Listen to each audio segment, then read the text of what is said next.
오늘 마태복음 24장 45절에서 51절 말씀 가지고 충성된 종의 기다림이란 제목의 하나님 말씀 함께 나누도록 하겠습니다. 30대 한 여 집사님이 있습니다. 남편이 일찍 하나님의 부름을 받고 세 딸을 홀로 시골에서 키워내셔야 했어요. 살아야겠다는 일념, 주님이 주시는 믿음 안에서 하루하루를 정말 최선을 다하여 농사일, 갯벌의 일들, 노점상의 일이든 주어진 일을 닥치는 대로 했습니다. 하나님 은혜로 세 딸을 잘 키워낼 수 있었죠. 여기에는 하나님의 많은 은혜가 있지만 우리 여집사님과 동행했던 한 강아지가 있습니다. 집에서 기르는 진돗개였어요. 생활이 어려워서 팔려고 했는데 가족처럼 지냈기 때문에 팔 수가 없었다고 해요. 삶이 어렵고 힘들 때마다 하루에 새벽 일을 나가기 전에 이 집사님은 늘 새벽에 예배당에 가서 기도를 하셨어요. 근데 밤중에 이 새벽에 시골길을 걷는 게 참 무섭잖아요. 근데 그때마다 얘기도 안 했는데 이 진돗개가 새벽 기도 가는 길을 늘 동행했대요. 그리고 예배당 밖에 있을 때는 예배 드리는 걸 아는지 짖지도 않고 기다렸다가 예배가 끝나면 우리 집사님과 함께 다시 집으로 돌아오는 십수년의 시간을 보냈다고 합니다. 어린 세 딸을 홀로 키우며 여자 4명만 있는 집에서 불안해할 때, 무서울 때도 문 밖에서 세 딸과 집사님을 겨우내 긴긴 밤 잘 지켜주는 모습을 보면서 동네에서는 그 개를 보고 충성을 배웠다. 주인에게 충성하는 것이 무엇인지 저 집의 강아지를 보면서 배웠다라고 많은 분들이 말씀하셨다고 합니다. 우리는 사람의 모습을 통해서도 사람됨을 배우지만 사람이 아닌 존재를 통해서도 사람됨이 무엇인지를 배웁니다. 제가 앞서 드린 이야기도 개의 충직한 기다림 속에서 우리는 우리의 주인이 하나님이시며 하나님을 주인으로 삼아 살아가는 종된 우리의 삶을 다시 돌아볼 수 있게 됩니다. 주인을 향한 개의 충성은요, 머리나 책에 있지 않습니다. 주인을 향한 개의 충성은 행동하는 충성입니다. 행동하는 충성은 충성의 대상과 충성하는 사람 사이에 말로 표현할 수 없는 깊은 유대감을 만들어내죠. 오늘 본문은 예수님께서 감람산에서 제자들에게 이 시대의 종말 가운데 어떤 일이 일어날 것인가 라는 말씀을 주셨어요. 그래서 흔히 이 부분의 말씀을 감람산 설교 또는 감람산 비유라고 합니다. 감람산 설교 또는 이 감람산 비유는 총 4가지가 있는데요. 첫 번째로는 오늘 본문 충성되고 지혜로운 종의 비유가 있고요. 25장으로 넘어가시면 우리가 잘 알고 있는 열처녀의 비유, 달란트의 비유, 양과 염소의 비유, 이 모든 말씀들이 바로 감람산에서 제자들과 예수님을 믿는 이들에게 주신 말씀입니다. 오늘 우리는 본문이 말하는 첫 번째 비유인 충성되고 지혜로운 종의 비유를 통하여서 우리는 어떤 기다림으로 우리의 삶을 살아야 할지, 어떤 종된 모습을 회복해야 할지 하나님 말씀을 함께 나누도록 하겠습니다. 그렇다면 제자들이 궁금해했던 이 종말의 때 어떤 모습이라고 말씀합니까?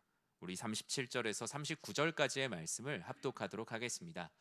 노아의 때와 같이 인자의 임함도 그러하리라. 홍수전에 노아가 방주에 들어가던 날까지 사람들이 먹고 마시고 장가들고 시집가고 있으면서 홍수가 나서 그들을 다 멸하기까지 깨닫지 못하였으니 인자의 임함도 이와 같으리라. 아멘. 예수님은 제자들에게 종말의 때의 무서움을 말씀하셨습니다. 예수님이 먼저 말씀하신 것은 아니고요. 제자들이 궁금해서 물어봤어요. 주님, 주님의 임하심과 세상 끝에는 어떤 징조가 있습니까? 예수님이 뭐라 하셨죠? 사람의 미혹을 받지 말아라. 난리 소문이 많겠지만 두려워하지 말아라. 종말의 때에 일어나는 일들로 인해 실족할 일들이 많을 텐데 실족한 이들로 편을 가르지 말고 서로 손을 잡아 주어라. 그리고 우리가 잘 아는 끝까지 견디는 자가 구원을 받을 것이다. 주님은 종말의 때에 일어날 일들과 그 가운데 우리가 어떻게 살아야 할지를 감람산에서 말씀하셨습니다. 그런데 그 종말의 때가 참 악해요. 종말의 때가 어떤 때와 같다고 말하죠? 노아의 때와 같다라고 말씀합니다. 노아의 대홍수 직전을 창세기에서는 무엇이라고 말합니까? 죄가 차고 넘쳤다. 죄악이 관영했다. 홍수 전에 방주에 들어가던 날까지, 심판이 임하는 날 바로 직전까지 사람들이 먹고 마시고 장가들고 시집갔다라고 말합니다. 그 시대를 살아가는 사람들에게는 그저 평범한 삶 아니었을까요? 우리의 인생이 먹고 마시고 일하고 장가들고 시집가는 그 일상이 이렇게 기록되어 있지 않나요? 그런데 왜 하나님께서 보실 때는 이 먹고 마시고 장가들고 시집가는 모습이 마음에 들지 않으셨을까요? 이 평범해 보이는 삶이 왜 하나님이 보실 때는 악으로 말씀하셨을까요? 우리는 이런 개념을 악의 평범성이라는 범주에서 이해할 수 있을 것입니다. 악의 평범성이란 내 의지가 아니었다 하여도, 그리고 모두가 그렇게 살았다 하더라도 하나님께서 보실 때 하나님의 뜻 가운데 살아가지 않는다면 우리의 평범함도 얼마든지 악이 될 수 있다는 것이죠. 하나님의 말씀대로 살지 않고 내가 최선을 다해 인생을 성실하게 산다 할지라도 하나님의 뜻을 모르고 살아가는 것을 성경은 악으로 말합니다. 하나님의 심판의 메시지를 듣지 않고 일상을 살았던 그들에게는 먹고 마시며 살아가는 것이 평범함이었을 수 있지만, 하나님이 보실 때는 아무런 생각이 없이 살아가는 무사유의 상태가 될 수 있다고 말씀하셨습니다. 충분히 악에 저항하고 회개하라고 할 수 있지만 그냥 삶을 살아가는 모습, 주님께서는 이 땅의 종말의 때가 되면 죄를 죄라고 하지 않을 만큼 죄악이 차고 넘칠 것이다. 오히려 악을 그냥 사회의 하나의 현상으로 인정할 수밖에 없는 종말의 때를 너희는 맞이하게 될 것이라고 말씀하셨습니다. 하나님은 아주 평범해 보이는 사람들 사이에 비범한 차이를 40절과 41절에 다음과 같이 말씀합니다. 그때 두 사람이 밭에 있음에 한 사람은 데려가고 한 사람은 버려둠을 당할 것이요, 두 여자가 맷돌질을 하고 있음에 한 사람은 데려가고 한 사람은 버려둠을 당할 것이라. 아주 평범한 일을 하는 두 부류의 사람들을 말합니다. 밭에서 일하는 사람, 맷돌질을 하는 사람, 모두 다 그 시대에 아주 평범한 일을 하고 있었습니다. 그러나 그들 사이에 비범한 차이가 생겨납니다. 한 사람은 데려가고 한 사람은 버려둠을 당한다는 것. 주의 재림의 때에 구원과 유기가 동시에 일어난다는 것인데 왜 이들 사이에 다른 결과가 생겨났을까요? 분명히 같은 일을 하고 있고 같은 삶의 현장에 있는데 왜 한 사람은 데려가고 한 사람은 버려둠을 당한다라고 말할까요? 그들의 내면, 그 영혼의 깊이 있는 모습을 보아야 할 텐데, 먼저 주인을 기다리는 한 종의 모습을 45절에선 다음과 같이 말씀합니다. 우리 같이 읽겠습니다. 충성되고 지혜 있는 종이 되어 주인에게 그 집 사람들을 맡아 때를 따라 양식을 나눠줄 자가 누구냐? 아멘. 오늘 본문은 먼저 충성되고 지혜로운 지혜 있는 종을 말씀합니다. 충성되고 지혜 있는 종은 맡은 바 사명을 감당하는 자라고 성경은 소개하고 있습니다. 한 종이 등장합니다. 충성되고 지혜 있는 종이라고 말해요. 깨어 기다리는 삶이 무엇인지 이 종의 성품을 통해서 말하고 있어요. 주인의 입장에서 볼 때 종의 가장 귀한 덕목은 충성과 지혜죠. 주인은 종에게 늘상 맡겼던 일이 있었습니다. 주인을 대신해서 주인의 부재 시에 집에 있는 사람들에게 때를 따라 양식을 나눠주거라. 내가 없더라도 나의 곳간을 열어서 나의 식구들이 밥을 굶지 않도록, 그리고 생활을 어려움이 없도록 내가 나의 일을 맡아서 그 일을 해주거라. 사람을 돌보는 사명을 주인이 이 종에게 맡기고 갔습니다. 사명이 맡겨진 것 분명합니다. 주인이 돌아오는 것 분명합니다.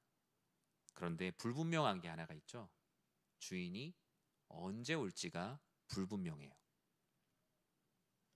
충성된 종은 불분명한 것을 스스로 규명하려고 애쓰지 않습니다. 충성된 종은 불분명한 것에 집중하지 않고 이미 자신에게 분명하게 주어진 하나님의 소명, 그 맡은 바 소임을 다하는 것이 충성되고 지혜 있는 종입니다. 종에게 주어진 것은 주인집 사람들을 맡아 때를 따라 양식을 나눠주는 일이라고 정확히 명시되어 있어요. 그 일을 벗어나지 않고 그 일보다 월권하지 않으며 그 일을 감당하는 것이 참된 종의 모습입니다.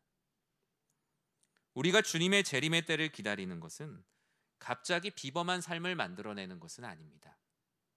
충성되고 지혜 있는 종은 맡긴 사명에 그저 충실한 오늘을 살아내는 것입니다. 그 권한이 비록 남들보다 작고 보잘것없을지라도 주어진 사명, 맡은 바 사명을 묵묵히 감당하고 주인이 올 때를 기다리는 충직한 진돗개처럼 주어진 일을 최선을 다하여 감당하는 것입니다. 충성은 마음에서 우러나는 정성이라고 말합니다. 저는 한자를 좋아하는데 충성 충자를 보면 가운데 중자에 세로로 이어붙여서 마음 심자를 붙여놨습니다. 무슨 뜻입니까? 마음에도 없으면서 마음 밖에 있는 것들로 하는 것이 충성이 아니라 마음에 있는 것으로 정성을 다하는 것이 충성입니다. 그런 의미에서 예수님을 기다린다는 것은 우리 마음의 중심에서 우러나는 정성이죠. 아무리 화려한 많은 것들, 내 마음 밖에 있는 것들을 아무리 주렁주렁 단다고 할지라도 성경은 그것을 충성이라고 말하지 않습니다. 예수님 당시에도 종말을 기다리는 사람들이 있었습니다. 그리고 그런 그들의 마음의 연약함을 이용하는 악한 종교 사기꾼들은 지금뿐만 아니라 이전의 시대에도 있었어요. 지난주에 이제 한 탐사 다큐를 보니까 최근에 이제 재림 예수라고 하는 사람이 또 등장했더라고요. 근데 구독자가 한 몇십만 명 되더라고요. 우리 교회에서 성경 공부하면 보통 우리 그 회비 얼마 받죠? 한 10,000원, 뭐 20,000원 이 정도잖아요. 거긴 한 500만 원 받더라고요. 네. 근데 내용을 보니까 재수강도 안 돼요. 그래서 내용을 보니까 너무나 허무맹랑한 일들이에요. 그리고 거기 와 있는 분들은 사회적으로 연약하고 착취를 당하며 어디 기댈 곳이 없는데 거기 가니까 나를 인정해 주니까 그곳에서 공동체로서 살아가는 모습을 보았습니다. 그러나 예수님은 충성되고 지혜로운 종의 모습은 이런 모습이 아니라고 말해요. 그 교주는 자신을 주인으로 말하고 있잖아요. 주어진 세상 속에서 주어진 사명을 감당하며 맡은 바 사명에 충실하는 종의 정체성을 잃지 않는 것이 바로 충성되고 지혜로운 종입니다. 여러분, 나라와 민족의 위기가 닥치면 지도자들이 성명을 발표하죠. 근데 그때마다 이런 말을 꼭 해요. 아마 들어보셨을 거예요. 지금 여러모로 위기 가운데 있지만 국민 여러분, 각자의 자리에서 맡은 바 소임을 다해 주십시오. 많이 들어보셨을 겁니다. 예수님도 우리에게 동일하게 말씀하세요. 주의 재림의 때가 올 것이다. 그때가 언제인지 알 수 없으나 너희는 각자의 자리에서 내가 너희에게 맡은 바 소임을 다하라. 그것이 바로 충성되고 지혜로운 종의 기다림이라고요. 이렇게 충성되고 지혜로운 종에게 주님은 약속을 하셨어요. 46절과 47절에 다음과 같이 말씀하셨는데 우리 같이 읽어볼까요? 주인이 올 때 그 종이 이렇게 하는 것을 보면 그 종이 복이 있으리로다. 내가 진실로 너희에게 이르노니 주인이 그의 모든 소유를 그에게 맡기리라. 아멘. 46절과 47절은 주인이 왔다라는 전제로 말씀을 합니다. 주인이 올 때 주인이 맡은 바 소임을 다하며 자신의 식구들을 먹이기에 끊임없이 최선을 다한 이 종을 보고 복이 있으리라라고 복을 선언합니다. 그리고 주인의 모든 소유를, 이전에 떠날 때는 작은 일 하나를 맡기고 갔는데 맡은 바 소임을 다하는 너의 모습을 보니 너에게 모든 것을 맡겨도 되겠구나. 나의 나라를, 나의 영광을, 나의 은혜를 너에게 맡겨도 되겠구나. 맡은 바를 잘 감당하는 이에게 하나님께서 맡기신다는 것이죠. 본문에 이어지는 달란트 비유도 마찬가지 아니겠습니까? 그런데 충성되고 지혜로운 종만 있는 게 아니죠. 악한 종의 모습에 대해서 성경은 다음과 같이 말씀합니다. 48절 말씀 함께 읽겠습니다. 만일 그 악한 종이 마음에 생각하기를 주인이 더디 오리라 하여. 악한 종은 크게 두 가지로 그 정체성을 표현할 수 있습니다. 첫 번째는 자기가 주인이 되는 사람이 악한 종이요.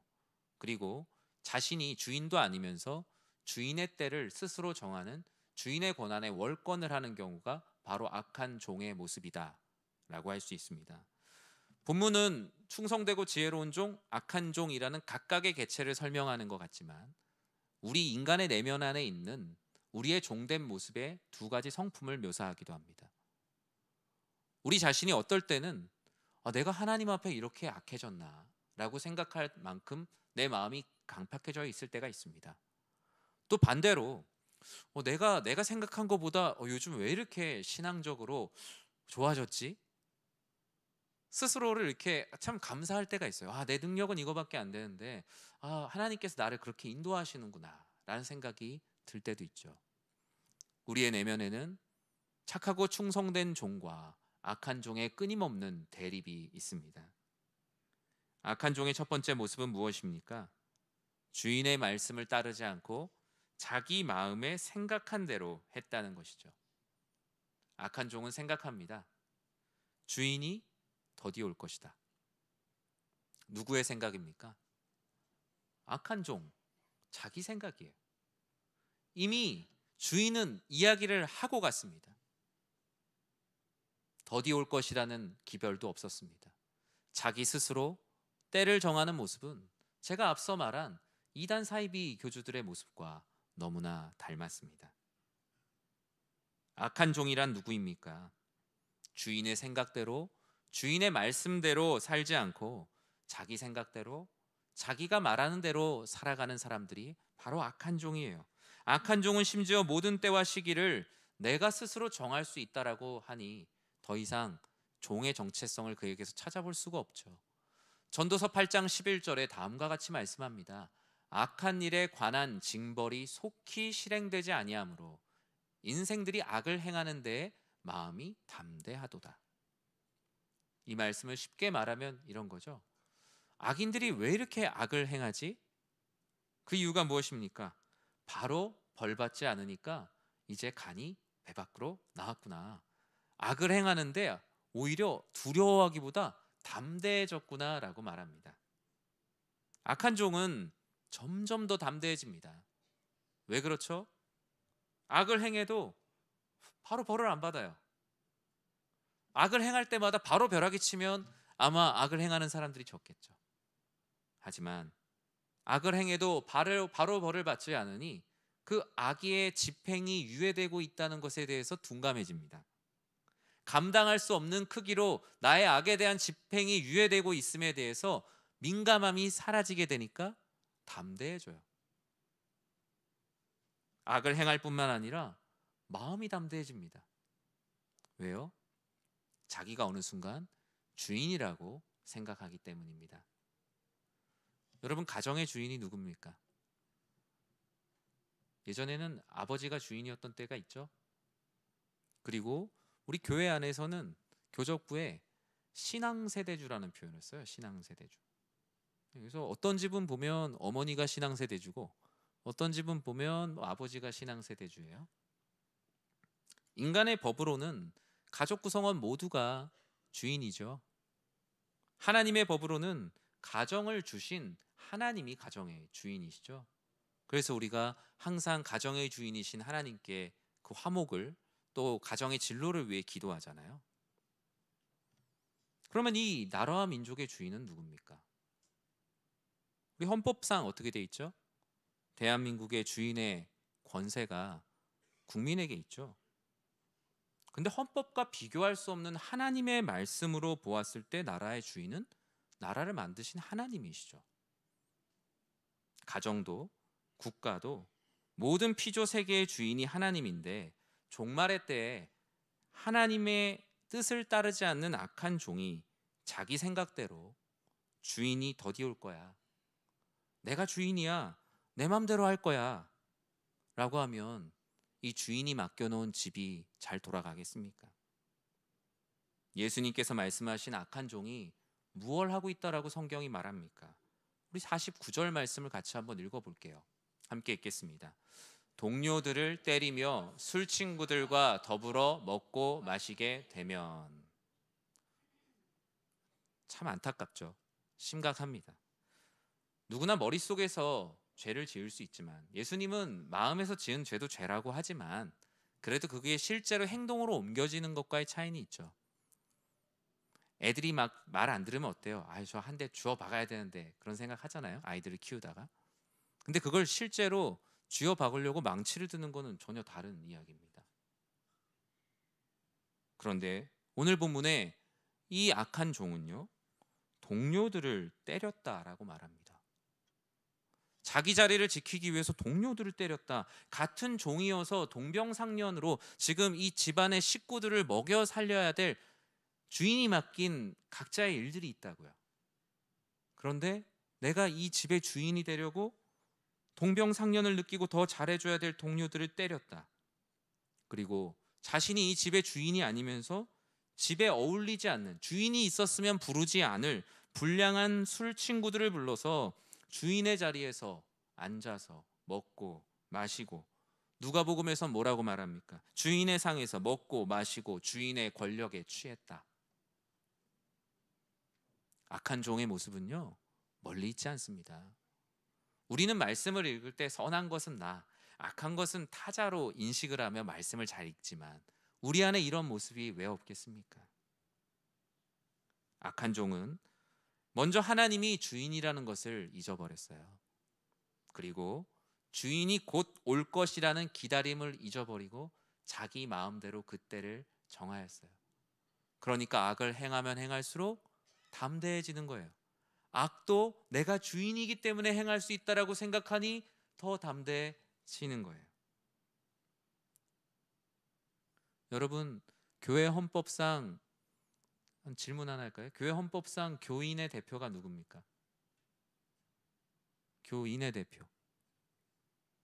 교회 헌법상 교인의 대표는 여러분들이 뽑으신 장로님들입니다. 교회의 대표는 누구죠?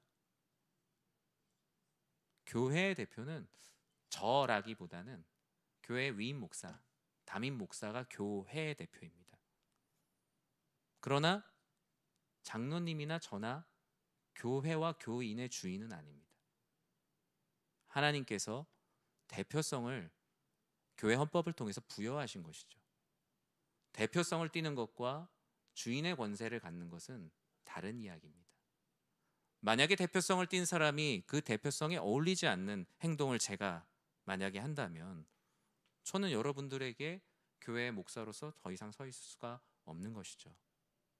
장로님들도, 그리고 우리 초등학교 안에 있는 반장도 대표성을 띈 것이지 주인이 아니라는 거예요.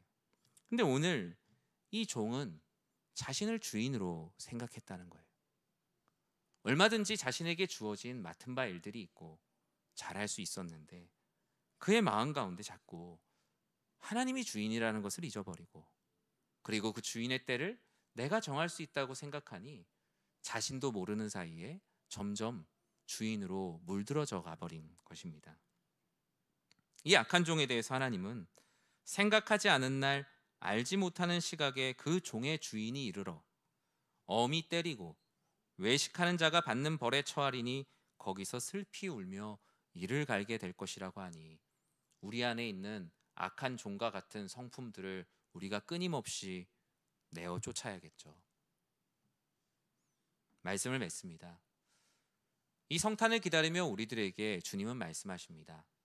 너희는 충성되고 지혜로운 종으로 이 성탄을 기다리느냐, 아니면 여전히 너 자신을 위한 성탄을 기다리고 있느냐라고 말씀하십니다.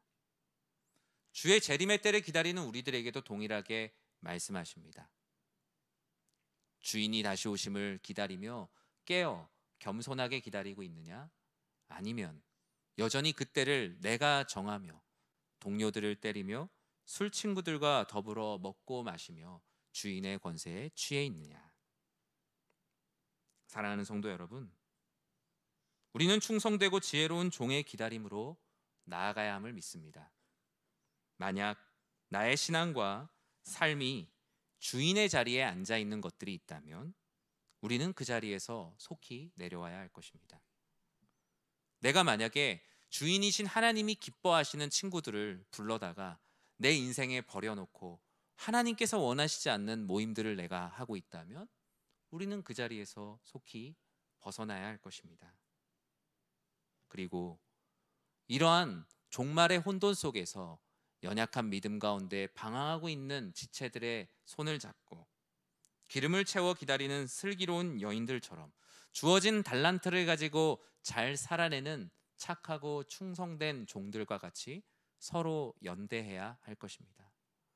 우리 사랑하는 성도님들, 이 성탄의 기다림을 통하여서 나는 어떤 종으로 살아가고 있는가를 돌아보시기 바랍니다. 그 안에 악한 종과 같은 악한 마음들이 틈탄다면 성령 하나님의 선하신 능력을 구하십시오. 하나님께서 우리의 마음을 정결케 하시고 아버지 하나님께서 이전보다 더 좋은 참된 종의 모습으로 우리를 회복시켜 주실 것을 주님의 이름으로 간절히 축원합니다.